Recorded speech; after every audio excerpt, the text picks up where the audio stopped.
মোটামুটি অনেক জিনিসে প্যাকিং করা হয়ে গেছে। এগুলো বাদ আছে, এগুলো প্যাকিং করতে হবে এখন। এগুলো সব প্যাকিং করা হয়ে গেছে, কাপড় চোপড় এগুলো সব প্যাকিং করতে হবে।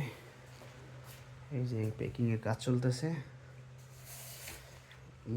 এটা কমপ্লিট শেষ এখন। আবার ড্রপের মধ্যে নিচের অফিসের যে জিনিসগুলো আছে এগুলো প্যাকিং করতে হবে, এটা প্যাকিং করতে হবে। তারপরে হচ্ছে যে এগুলো প্যাকিং করতে হবে সবগুলোই।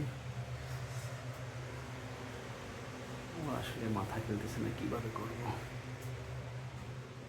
এরপরে বড় হচ্ছে যে ভয়ঙ্কর জিনিস, ডেঞ্জারাস জিনিস, এটা প্যাকিং করতে হবে। এইগুলো কিভাবে প্যাকিং করব আসলে বুঝতে পারছি না। চাচ্ছিলাম ড্রামের মধ্যে ঢোকাবো, এগুলো সব প্যাকিং করতে হবে।